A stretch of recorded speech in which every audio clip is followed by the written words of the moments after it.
Hi guys! Welcome back to my channel. So guys, this has been your Dong Bisaya at your service. So guys, for today's video, ang pag-uusapan naman natin for today, isa to guys sa mga experience ko na nasa mall ako today, kanina.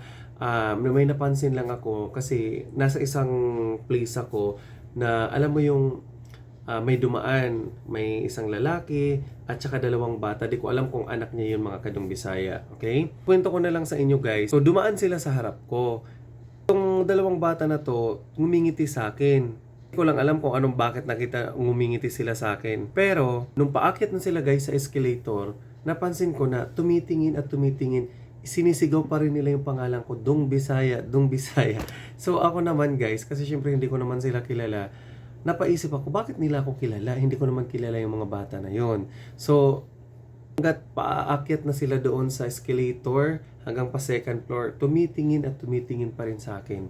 So alam niyo mga kadong Bisaya, doon ko lang na-realize pala na nag-upload pala ako ng mga video, meron din ako kahit papano educational learnings na makukuha dito base din sa mga ina-upload ko. So siguro isa sila doon sa mga nanonood, sa mga followers ko, na pinapanood nila yung video ko, 'di ba? Nakaka-amaze yung ganun na may nakakakilala, may nakaka-appreciate na sa mga ginagawa mo. Kaya kayo mga kadong Bisaya, wag na wag kayong mawawalan ng pag-asa na mag-upload ng mga video kung gusto talaga natin ma-monetize or gusto natin mapansin, kasi lahat naman talaga na to is pinaghihirapan natin.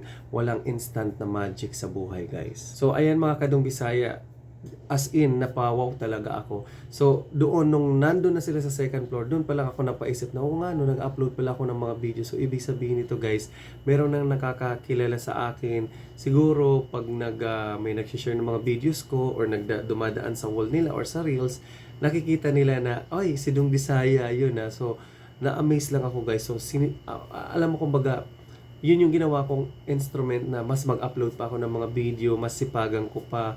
Ano pa ba yung mga pwedeng content ko na gawin na mas at least sa bata pwedeng mapanood, pwede nilang matutunan or makashare ako ng ideas sa kanila.